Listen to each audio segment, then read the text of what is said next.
Administración.zip es un podcast que trata de agregar valor con conocimientos, herramientas y opiniones de profesionales para ser mejores administradores y poder brindar un mejor servicio o saber un poco más hoy que ayer y lograr el éxito que te imaginás y mereces. Hoy, episodio extra.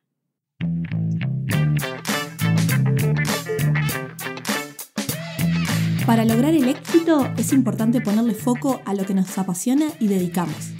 Pero también necesitamos saber un poco de todo, ya que hoy en día estar actualizados es un deber. Mi nombre es Lucía y aquí te comparto un comprimido de conocimientos para que aprendas en minutos lo más importante de gestión y administración para tu negocio o desarrollo personal. Bienvenidos a Administración.zip, el podcast quincenal de administración de empresas.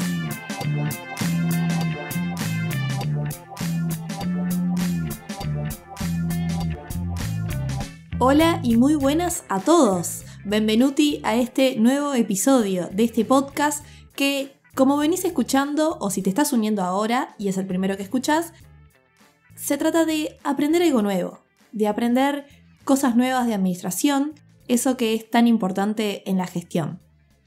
Se trata de dedicarle estos minutos en aprender cosas que te agreguen valor, en tener resumido información y teorías que si las buscas, si las googleás, te llevaría más tiempo o no sabes si es del todo fiable. Se trata, en fin, de mejorar. Es un podcast que intenta explicar con buena energía varios temas. La idea es motivarte, que entiendas más y uno vaya abriendo su mente. Para que persigas la vida que querés con tu negocio, empresa o como empleado. Digo, no importa la situación, esto es un equipo, una comunidad que se va formando para aportar sinergia, para aprender, para mejorar. Para que, como decíamos en el primer episodio, cuando arrancamos, de afilar nuestra hacha y ser más eficientes. Pero lo que sí es importante y me gustaría transmitirte es que pases a la acción, que todo esto que escuchás lo apliques, que veas la forma de usar estos conocimientos y los lleves a la acción, al campo de juego, para que puedas ver y analizar resultados.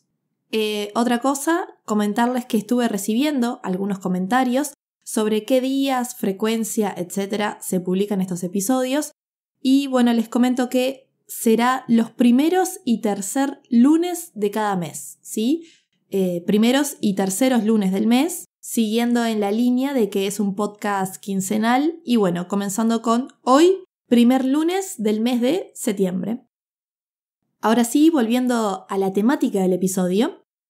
Hoy vamos a tener un episodio extra, como les prometí la vez pasada, para que tengan más información de eso que es tan importante, pero a la vez difícil de encontrar en internet o no es del todo accesible, que es los tipos de empresas en Uruguay y cómo tributan, eso que tanto nos preguntamos y queremos saber. Como estamos viendo, emprender es un proceso que no es fácil, así que acá tenés un resumen de información para que tengas claro qué empresa abrir y qué decisiones tomar en el startup de un negocio. Así que aprendamos algo nuevo hoy o bien repasemos lo que hablamos en el episodio 2 y en especial los aspectos societarios e impositivos con Graciela.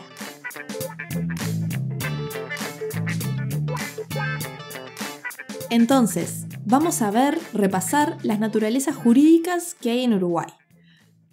Pero esto les sirve a todos. Quienes están buscando invertir en Uruguay, si sos de otro país, o venís a trabajar a Uruguay y abrirte tu empresa, o bien sos de acá y estás con la idea de emprender, o simplemente querés saber cómo funciona o repasarlo, y esto te va a ayudar a tener un panorama general.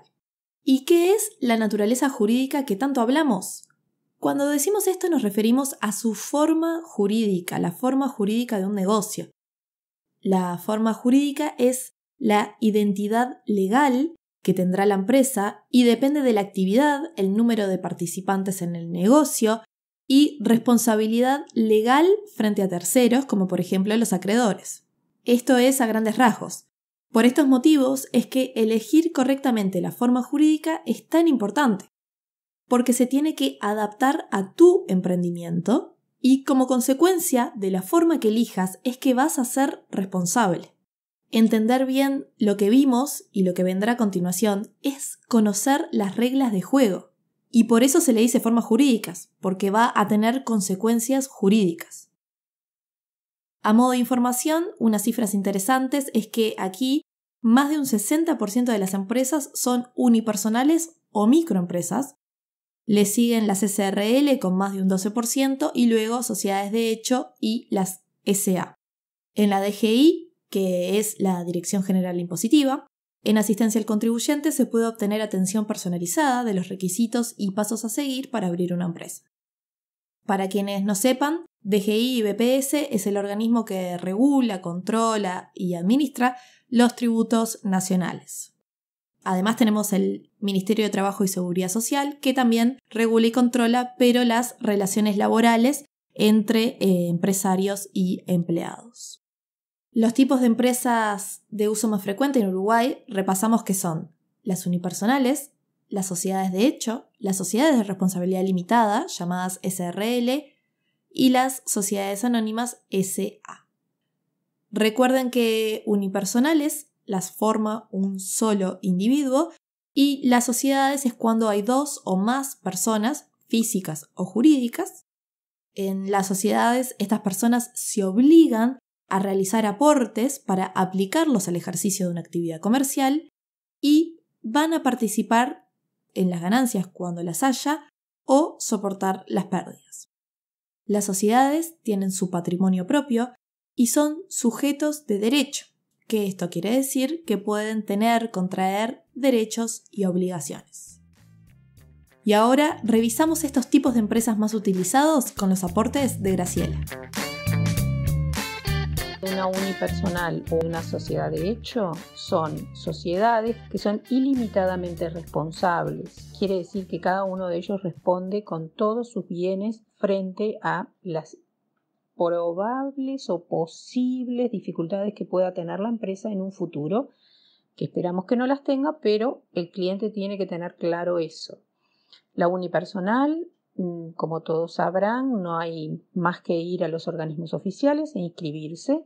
Es lo más económico para abrir. Después pasamos a una sociedad de hecho, que son dos personas que tampoco contratan con un escribano, no hacen ningún tipo de reglamentación contractual escrita, se presentan, por decirlo de alguna manera, en las entidades oficiales, se inscriben, pagan su timbre y 50 y 50 para cada uno. Y esos son ilimitadamente responsables. Después tenemos la SRL, que necesita, sí, son dos o más personas que se conjuntan para formar una sociedad y plasman todo lo que ellos quieran en un contrato social que es realizado por un escribano o escribana. Las sociedades anónimas es lo más usado para empresas más grandes, por decirlo de alguna manera, que son sociedades de capital que no tienen ningún tipo de limitación. El capital total está dividido en acciones de igual valor, expresadas en la moneda del lugar generalmente y pueden ser nominativas o al portador. Visto los tipos, ¿qué pasa con la tributación? Es importante saber qué impuestos va a aportar nuestro emprendimiento. En Uruguay tenemos una estructura tributaria compleja y muy establecida y tenemos que saber bien este tema, ya que un mismo emprendimiento puede tener opciones tributarias diferentes.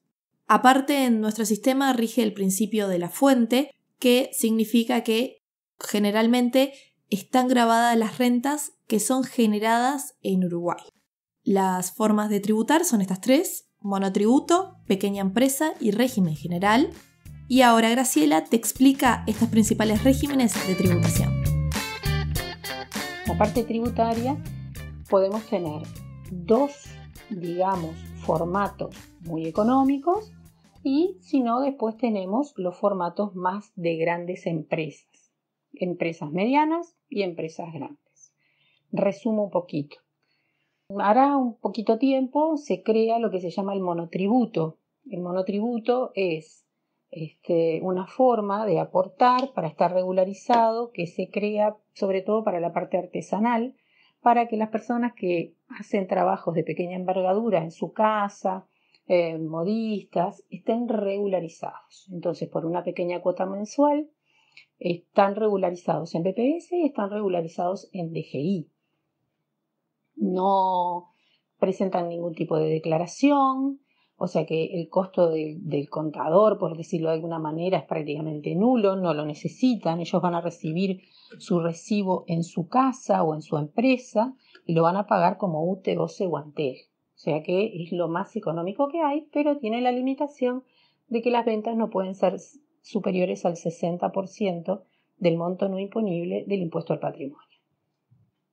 Entonces, y ahí viene la pregunta que hacen siempre. Bueno, pero si yo tengo una unipersonal, solamente puedo tener un monotributo. No, y por eso hacemos las dos columnas. Yo puedo ser monotributista y tener una unipersonal, una sociedad de hecho o una SRL. En cualquiera de las tres opciones, probando que yo es de pequeña envergadura, probando que no facturo más de un monto determinado, puedo ser monotributista. Si estoy en una sociedad de hecho o una SRL, puedo facturar hasta el 100% del monto no imponible, del impuesto al patrimonio que hablamos.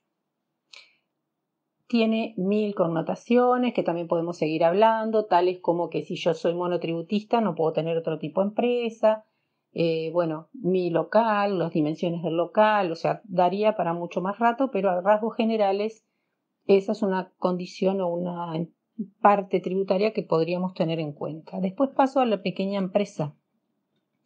La pequeña empresa sigue siendo una empresa de poco monto económico, tampoco puede facturar más del 100% del monto no imponible del impuesto al patrimonio, va a pagar una cuota fija en DGI, va a pagar el BPS que corresponda, no paga IVA, no genera IVA. Quien le compra a los Literal E, conocido de esa manera en Uruguay por Literal E, no va a poder descontar renta y no descuenta IVA. Pero para las personas que venden al público en general, les puede llegar a servir. Entonces, acá de vuelta la pregunta. Para ser pequeña empresa, y bueno, de vuelta lo mismo. Yo puedo ser unipersonal, puedo ser sociedad de hecho o puedo ser SRL y tener una pequeña empresa. Por eso hay que ver bien que no depende solo de la naturaleza jurídica lo que yo vaya a gastar. Puedo tener varios tipos de naturaleza jurídica que se pueden casar, por decirlo de alguna manera, con diversos tipos de tributación.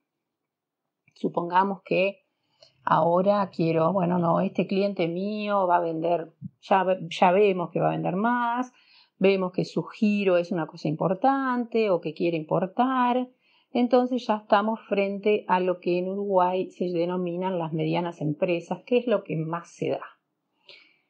Son empresas que antes, en el siglo pasado le decíamos Codeco, ahora simplemente les decimos NOCEDE. Entonces son empresas que tributan renta, que tributan IVA, que tributan patrimonio, deben presentar declaraciones juradas, tienen un movimiento contable, por decirlo de alguna manera, superior. O sea, necesitan un contador. No van a tener más remedio que tener un contador y por eso su gasto mensual, además de incluir todo ese tipo de impuestos que tenemos, también incluye un asesor que tiene que estar mucho más presente que en los dos modelos anteriores. Y de vuelta lo mismo. Yo puedo ser una mediana empresa y ser unipersonal, sociedad de hecho, SRL y acá incluyo también las sociedades anónimas que no las había puesto en las dos categorías anteriores. Todas pueden ser este tipo de empresa y tener este tipo de formación y estar aportando todos nuestros impuestos. Y por último tenemos la sede. Uno no ingresa a grupo sede porque quiere, es potestad de la DGI en nuestro país hacerlo. O sea, dependiendo de las directrices de la DGI o del director de la DGI del momento, es como uno accede. En general es por haberse pasado, por decirlo de alguna manera, de algún monto anual de facturación. Eso implica más trabajo, más controles y indudablemente un sistema contable adecuado a lo que estamos diciendo. Luego de toda esta información, y de los valiosos aportes de Graciela y su opinión como profesional y explicando y aclarando ciertos conceptos, les comento que siempre tengan presente el asesorarse bien en cuanto a este tema y tener claro qué impuestos se van a pagar para incluirlos a la estructura de costos de una empresa. O si se está exento de alguno o se tiene derecho a una devolución o deducción. El conocimiento es poder y saber si se tienen beneficios de algún tipo es fundamental. El podcast está en las redes sociales como @adminpodcast en Instagram y en Twitter como @adsipodcast con Z y una sola P. Si les gusta el podcast, ya saben que lo pueden agregar a sus librerías en Spotify y calificarlo en 5 estrellas en iTunes y compartirlo, eso siempre ayuda a que sea más visible para que otras personas lo puedan encontrar y también les agregue valor. Y como ya sabes, administra tus recursos con eficiencia, gestiona tus planes y añade valor a tu trabajo y destacarás en tus proyectos. Gracias, hasta la próxima, nos escuchamos. Chao, chao.